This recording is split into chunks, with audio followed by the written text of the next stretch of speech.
காசிலேருந்து வந்திருக்கார், கீதையில் பெரிய எக்ஸ்பர்ட்டு.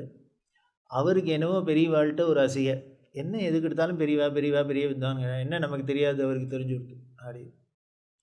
அதனால் மடக்கணுங்கிறதுக்காக வர இந்த வித்வான்கள்லாம் வாதத்துக்கு வரத்தே இப்படி தானே, இந்த சங்கரோட வாதம் பண்ணால் அவளோட வாதம் பண்ணான்னா என்னென்னு அவளால் அதை ஜெரிச்சிக்க முடியாது, நம்மளை விட ஒருத்தர் இன்டெலிஜென்ட்னு சொல்லிட்டா. அதனால் எப்படியான ஏதானும் பண்ணி டிபேட் பண்ணி மடக்கிறது அப்படின்னு அது ஒரு குணம். அது மாதிரி இவர் வந்தார், பெரிய பிரமாதமாக சாலையை போட்டுன்னு கையில் தோடாவிட எல்லாம் பண்ணியிருக்க, நிஜமாக யோகிதை உள்ளவர் தான். சிஷ்ய பரிவாரங்களோட வந்தார் வாங்க வாங்க வாங்க அப்படின்னா, வரணும் வரணும் வரணும் அப்படின்னு வந்தவர், என்ன இந்த பக்கம் அதிசயமா அப்படின்னு, எனக்கு பகவத்கீதையில் ஒரு சந்தேகம் அப்படின்னு பார்த்தா, சரி இது ஏதோ வந்திருக்கு விவகாரத்துக்கு தான், இதோட நிறுத்தினா முடிஞ்சால் பெரியவாளால் அதை நிவர்த்தி பண்ணி வைக்கணும் அப்படின்னார். இது சொன்னோன்னு கூட இருந்தவருக்கு சர்றன்னு பிபி ஏறி எடுத்தோம்.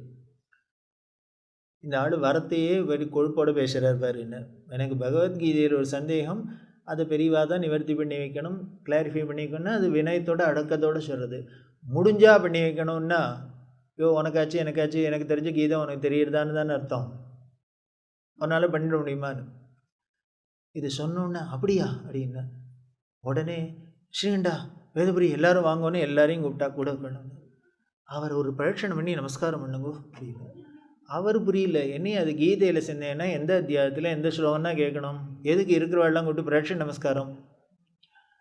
அவருக்கு என்னன்னே புரியல, இவர் ஏன் இப்படி டைவர்ட் பண்ணுறாருன்னு. உடனே அவள் எதற்கு எனக்கு எதுக்கு எல்லாம் வேண்டாம் வேண்டாம் அப்படின்னு. இல்லை இல்லை உங்களை தான் நமஸ்காரம் பண்ணும், நான் கூட பண்ணுவேன், ஆனால் ஆசிரமம் தடுக்கிறது அப்படின்னா.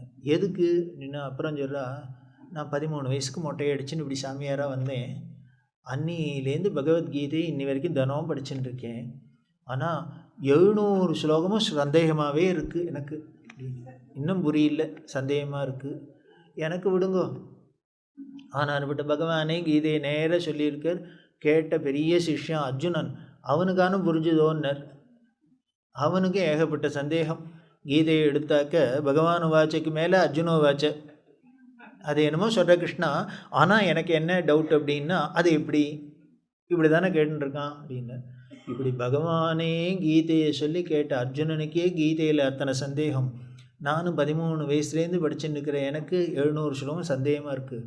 அப்போ ஏற்பட்ட பகவத்கீதையில் உங்களுக்கு ஒரே ஒரு சந்தேகம் தானே,